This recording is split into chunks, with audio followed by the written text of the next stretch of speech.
Dando início agora a tratamentos biológicos, já falamos dos tratamentos físicos, dos tratamentos químicos e agora tratamentos biológicos.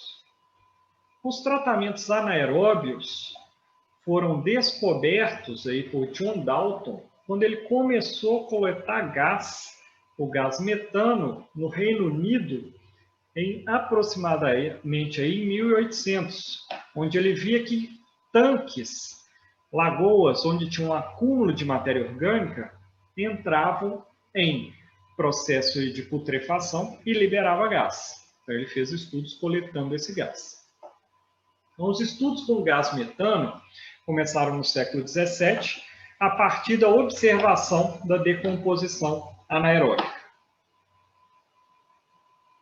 Já no século XIX, demonstrou-se a capacidade energética desse gás metano, gerando não só energia, calor, mas também propriedade aí de iluminação. No século XX, tanto na Europa quanto na Índia e nos Estados Unidos, já existiam projetos de águas residuárias com digestão anaeróbica do lodo de decantadores e o uso do gás metano gerado para operar tanto plantas industriais quanto também para iluminação pública, ou seja, as lamparinas eram abastecidas por tubulação contendo gás metano, que tinha um bico de chama na ponta da lamparina, promovendo aí a iluminação dos ambientes públicos. Durante a Segunda Guerra Mundial na Europa, teve a difusão do biogás como combustível, com pequenos biodigestores sendo distribuídos nos campos de batalha, onde restos de alimentos, materiais em putrefação, fezes humanas, fezes de animais eram utilizados nesses biodigestores para produzir biogás como combustível. Na Ásia e na Índia, os biodigestores utilizados principalmente com esterco animal e resíduos vegetais é bastante utilizado, onde a parte sólida é utilizada como biofertilizante e o gás produzido como para a produção de iluminação em lamparinas e como combustível. A partir de 1985, com o avanço da pesquisa na área, houve uma grande melhoria de desempenho, com velocidade e porcentagem de remoção da matéria orgânica dos reatores anaeróbicos, ou seja, levando esse processo a ter uma maior eficiência. Então, o que a gente tem de tradicional nesse processo? Existe um biodigestor do tipo chinês, usado há centenas de anos, onde ele possui câmaras sem partes móveis, ou seja, você tem a seção de biodigestão e uma câmara sem parte móvel. A gente introduz a biomassa, ela começa a se liquefazer e entrar no biodigestor, sofre digestão anaeróbica, promove uma série de reações até produzir o gás metano. Esse gás metano vem para a câmara do gás e é liberado pela cânula. É um cano de suspiro do gás metano. Daqui ele pode ser tubulado para ser corretamente utilizado. E a parte fluida, ainda semissólida, é retirada para ser utilizada como biofertilizante. Então, a característica do biodigestor tipo chinês é não conter partes móveis. Já o biodigestor indiano, ele tem sua entrada de biomassa, da mesma forma, tem a seção de biodigestão, onde uma série de reações continuam acontecendo para produzir o gás metano, tem a saída do fertilizante da mesma forma, e aqui em cima, na câmara de gás, ele tem uma campânula móvel com uma guia central. Qual que é o objetivo dessa campânula? À medida que vai acumulando gás aqui dentro, a pressão do gás aumenta e força essa campânula para cima. Com isso, a pressão interna acende essa câmara, aumentando a capacidade de armazenamento de gás metano. E da mesma forma tem uma saída de gás. Então, esse é o biodigestor do tipo indiano. Ele tem a campânula superior móvel, permitindo uma maior flexibilidade aí no armazenamento de gás. Remoção da matéria orgânica. Então, como que eu consigo remover via tratamento biológico? Como exemplos, a gente deu aí biodigestores, mas como que eu consigo fazer isso quimicamente, biologicamente? Então, nos tratamentos biológicos, a gente pode ter processos naturais que são lentos e sem controle, por exemplo, um animal em putrefação, o resto vegetal em putrefação, uma lagoa em condição aí de eutrofização, isso tudo é muito lento e sem controle. A partir do momento que eu tenho uma estação de tratamento de efluentes, a estação de tratamento de água, eu vou me ater de tecnologias com condições controladas, conseguindo taxas mais elevadas de conversão da matéria orgânica em gases CO2 e gás metano. Ah, mas o gás metano é tóxico. Ele é muito tóxico e muito mais tóxico do que o CO2, mas o objetivo é aproveitar o gás metano. Se for para só liberar na atmosfera, queima-se o gás metano liberando CO2. Mas o objetivo aqui é o aproveitamento do gás metano. Então, como que funciona o metabolismo microbiano para propiciar essa conversão de matéria orgânica em gases, liberando então toda a carga carbônica do nosso efluente líquido? A gente pode ter desassimilação ou catabolismo. Como produção de energia, a gente tem degradação do substrato da matéria orgânica para a produção de energia, mas posso ter também assimilação ou anabolismo para a síntese de material celular. Ou seja, crescimento de mais micro-organismos, aumento de biomassa. No caso do catabolismo, ele pode ser tanto oxidativo quanto fermentativo. E a gente vai ver a partir de agora as diferenças de cada um deles e como a gente pode utilizar o catabolismo a nosso favor. Então, o processo de respiração, ele não é restrito a processos que envolvem o consumo de oxigênio, ou seja, ele não é simplesmente só oxidativo. Por quê? Porque a gente pode ter na natureza vários seres vivos que utilizam outros aceptores de elétrons. Por exemplo, quando a gente tem o oxigênio como aceptor de elétrons, a gente tem respiração aeróbica, processo oxidativo normal. Quando a gente tem utilização de nitrito, nitrato, ou do nitrogênio, a gente tem o processo chamado anóxico. Quando a gente tem os compostos sulfurados, a gente vai ter a dessulfatação. Quando a gente tem a assimilação do CO2, a gente vai ter a metanogênese, ou seja, o CO2 também envolvido aí na produção do gás metano.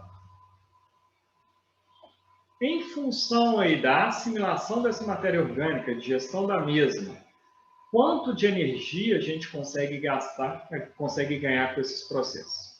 Então, o processo respiratório, tendo como aceptor de elétrons, a gente tem um nível de energia gerado, ATPs, bem alto.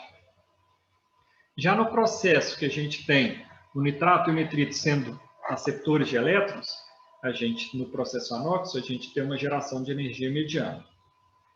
Quando a gente tem o CO2 como aceptor de elétrons, no processo de metanogênese, a gente tem uma baixíssima geração de ATPs pelos micro-organismos. Imediata, mas a gente tem o acúmulo de energia, principalmente no gás metano, que a gente pode utilizar disso no futuro. E no processo que a gente tem a assimilação dos sulfatos, na dessulfatação, a gente também tem um baixo nível de energia sendo assimilado aí pelos micro-organismos. Mas a gente tem a liberação aí do gás sulfídrico. Então, como que a gente consegue, então, a conversão dessa matéria carbônica que está no nosso efluente industrial? Bom, conversão aeróbica.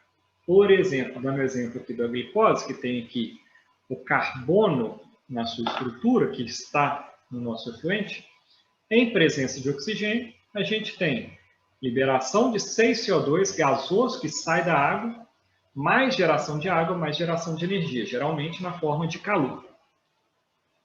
Com isso eu consigo a estabilização da matéria orgânica, eu retiro o CO2 da água, tenho como um possível problema a utilização de oxigênio nesse caso. A gente não quer, na verdade, um processo aeróbico, a gente quer um processo anaeróbico, não dependente de oxigênio.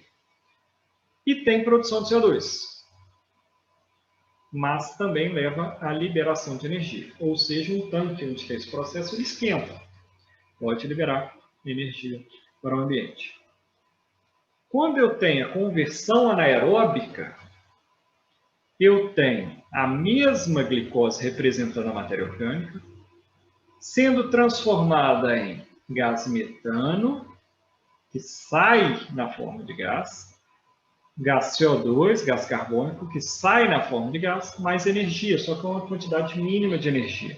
E com a grande vantagem de que eu não tenho composto carbônico no meu efluente mais. Eu liberei o carbono na forma de gás metano e o carbono na forma de gás carbônico do nosso efluente.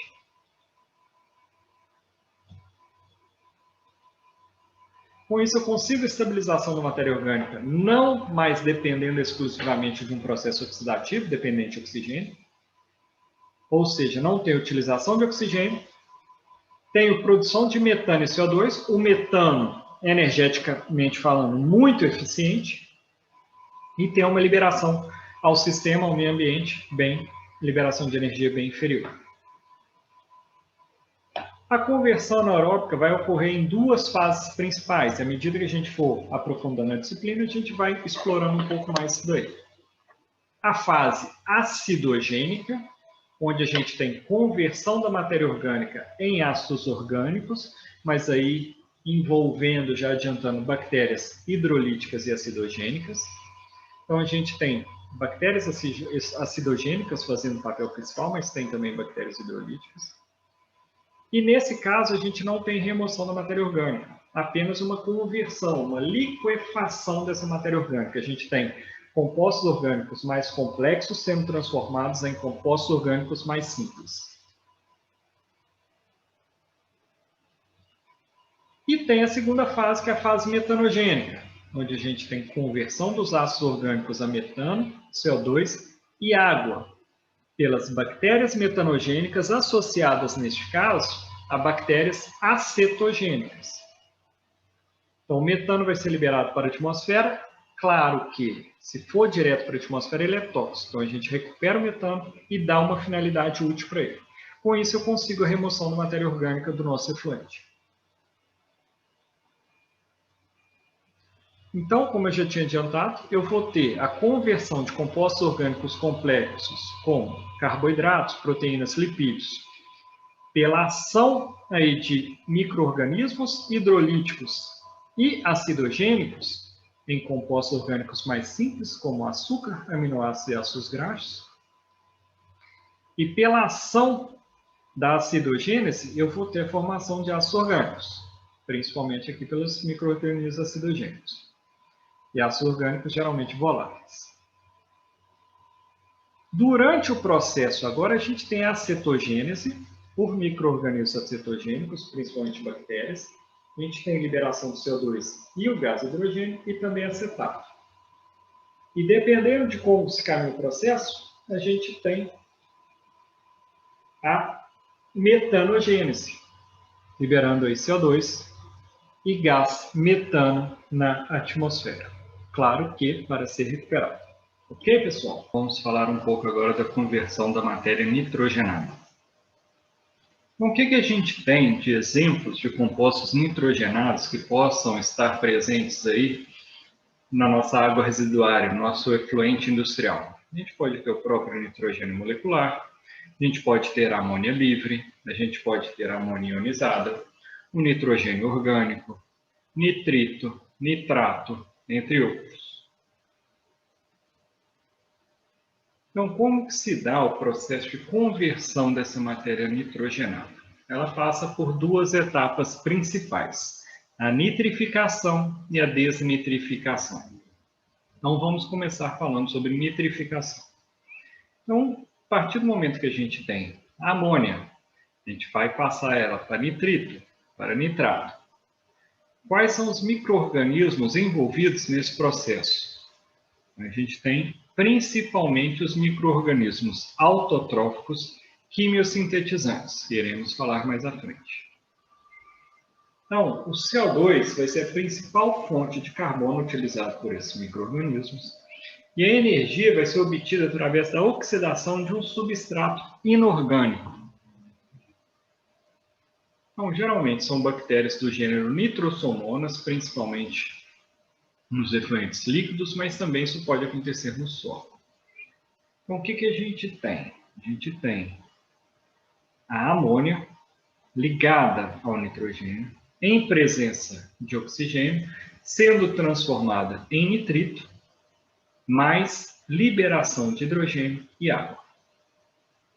Quando a gente tem um envolvimento de bactérias do gênero Nitrobacter, a gente tem a continuação dessa química, com nitrito mais oxigênio sendo transformado em nitrato ionizado. Com a reação global de amônia mais oxigênio sendo transformado em nitrato, com liberação de hidrogênio e água. Nessa reação global, nós temos consumo de oxigênio pela demanda nitrogenada e tem liberação de hidrogênio, ou seja, consome alcalinidade, promovendo a diminuição do pH. O meio vai ficar mais ácido. Na segunda fase, nós temos a desnitrificação, ou seja, os nitratos serão liberados do nosso efluente industrial na forma de nitrogênio gasoso. Nesta etapa, nós temos a ação de micro-organismos heterotróficos. Em condições anóxicas, ou seja, em ausência de oxigênio mais a presença de nitratos, a gente consegue a atuação desses micro-organismos para a transformação do nitrato em nitrogênio gasoso. Então, nessa equação, os nitratos serão os aceptores de elétrons. Então, a gente tem nitrato, com agora o consumo do hidrogênio liberado na reação anterior, formando nitrogênio gasoso, mais oxigênio, mais água. No caso, então, a gente teve consumo de hidrogênio, promovendo aí um aumento da capacidade de tampão do meio pela economia da alcalinidade, ou seja, o meio deixa de ser ácido, e tem liberação de oxigênio para a atmosfera, também liberação do nitrogênio que antes estava no meio aquoso para a atmosfera, tendo então a matéria orgânica nitrogenada estabilizada na ausência de oxigênio. Ilustrando mais uma vez o consórcio metanogênico, o que a gente tem? A partir de matéria orgânica complexa, a gente vai ter proteínas, carboidratos e lipídios sendo transformados na fase hidrolítica em aminoácidos, açúcares mais simples, ácidos graxos e álcools. E na fase fermentativa, essa matéria orgânica mais simples sendo transformada em produtos intermediários, como propionatos, butiratos, isobutiratos, valeratos, isvaleratos, etc., sendo transformado nessa fase em acetatos, hidrogênio, dióxido de carbono, e na fase metanogênica, em metano e dióxido de carbono. Então, a gente tem aqui fase hidrolítica, acidogênica, acetogênica e metanogênica. Então, as etapas de conversão que vão acontecer dentro de um digestor anaeróbico processando de forma metanogênica. A gente tem a fase hidrolítica, seguindo para a fase acidogênica, segue para acetogênica, para metanogênica. Então, a gente tem bactérias hidrolíticas, bactérias acidogênicas, bactérias acetogênicas e bactérias metanogênicas. O produto do metabolismo de um grupo de bactérias vai ser sempre o substrato do próximo grupo. Então, o produto da hidrólise é o substrato da acidogênese, o produto da acidogênese é o substrato da cetogênese e assim por diante. E todas as etapas metabólicas ocorrem simultaneamente e à mesma velocidade. Então, a gente consegue um processo contínuo e completo dessa matéria orgânica. Um comparativo do metabolismo microbiano. Quando a gente tem matéria orgânica, ou seja, o carbono entrando no efluente, a gente tem de 90% a 95% do carbono sendo liberado na forma de biogás, metano e CO2. De 1 a 5% do carbono continua seguindo o escoamento. E de 1 a 5% do carbono vai na forma de matéria orgânica sedimentável no lodo excedente. Então, esse é o balanço do carbono no metabolismo anaeróbio. Então, o que a gente consegue observar? Que grande parte, mais de 90%, de todo o carbono que estava no nosso efluente foi liberado na forma de gás. Então, para que isso aconteça, a gente tem que entender alguns parâmetros envolvidos aí no metabolismo anaeróbico. A energia extraída pelos organismos vai ser baixa. A taxa de crescimento microbiano também é baixa. Só que a sensibilidade à variação de temperatura e a variação do pH é alta. Ou seja, o metabolismo anaeróbico depende de um controle de temperatura de pH mais restrito.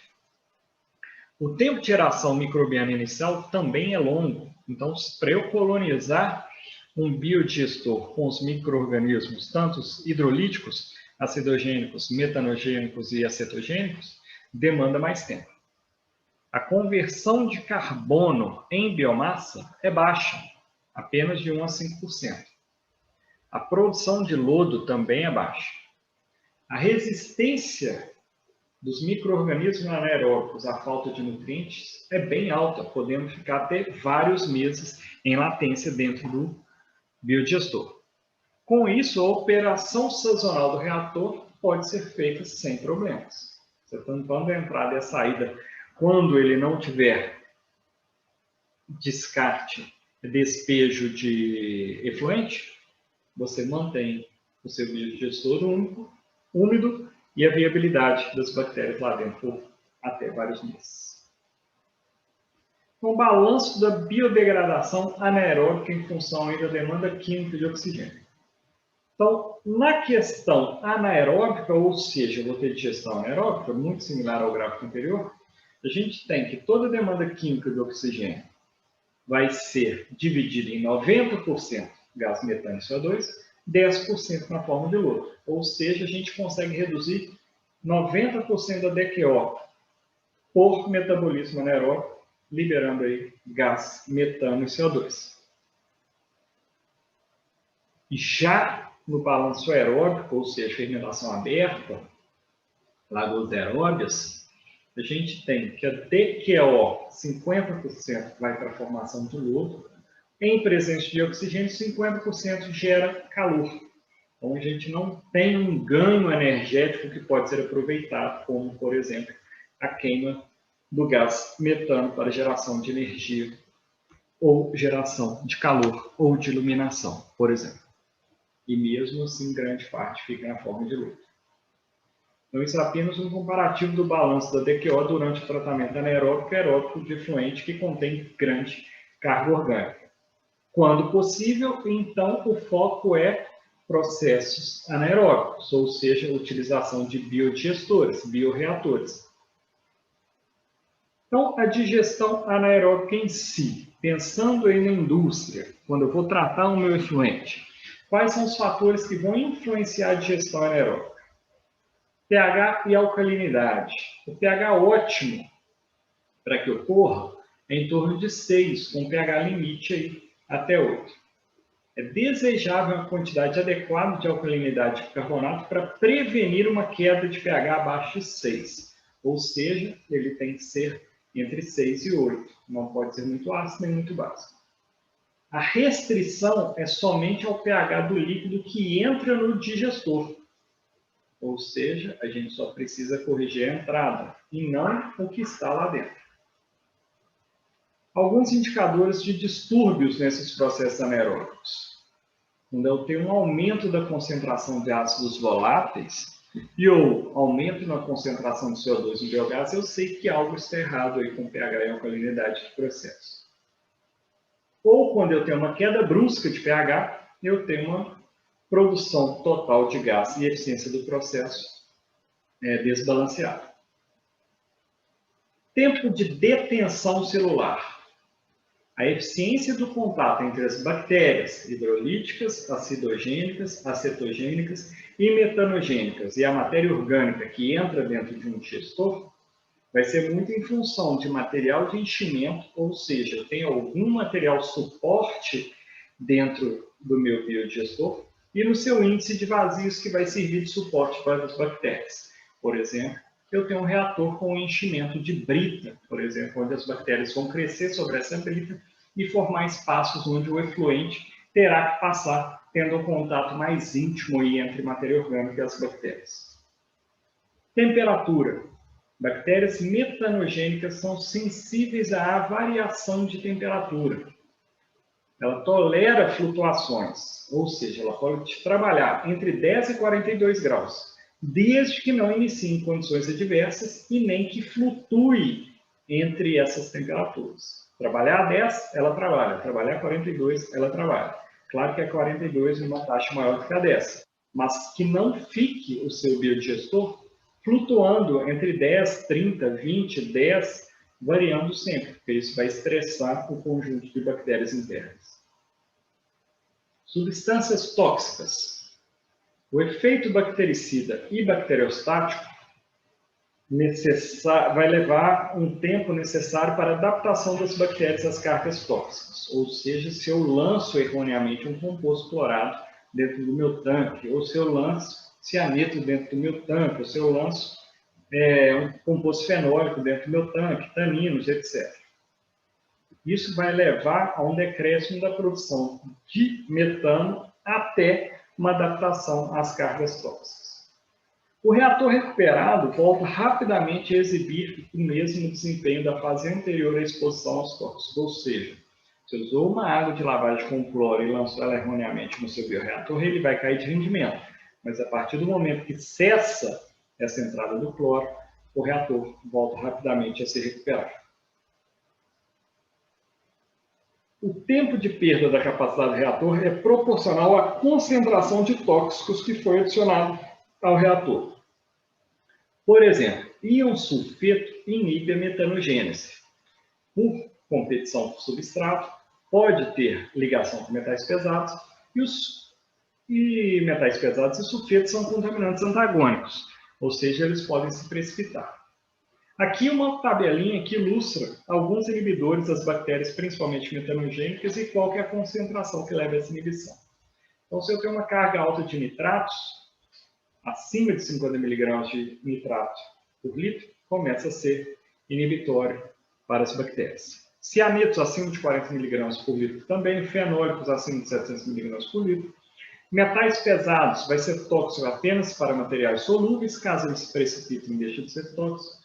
E nitrogênio amoniacal acima de 5.000 mg por litro. A transformação microbiana. Os micro-organismos, através de mecanismos de produção de exopolímeros, vão formar flocos biológicos. Esses flocos são mais densos que a massa líquida, da qual separam-se com facilidade. A fração da matéria orgânica que é transformada em sólidos situa-se na faixa de 6 a 60%, dependendo aí de diversos fatores, tais como o processo adotado para a degradação microbiana e a relação alimento, ou seja, matéria orgânica, por micro-organismos. A outra parte da matéria orgânica é transformada em gases, notadamente o gás carbônico e o gás metano nos sistemas anaeróbicos. Os flocos biológicos, ou seja, esses flocos de micro-organismos que produziam exopolímeros, em excesso, chamado de excesso de lodo, são retirados dos sistemas de tratamento e submetidos a processo de secagem natural ou mecanizado. Os esgotos e os efluentes industriais clarificados devido à remoção da matéria orgânica em suspensão, seja ela coloidal ou sedimentável, e da matéria orgânica dissolvida, bem como pela redução da presença de micro-organismos, são considerados tratados. O grau de tratamento requerido vai ser função da legislação ambiental, ou seja, das características, ou pelo uso preponderante atribuído ao corpo receptor. Os principais processos que a gente pode se ater para isso são processos anaeróbicos, aeróbios e fotossintéticos. Os processos aeróbios são normalmente representados por lodos ativados e suas variantes, como a aeração prolongada, lodos ativados convencionais, lagoas aeradas facultativas, lagoas aeradas aeróbias.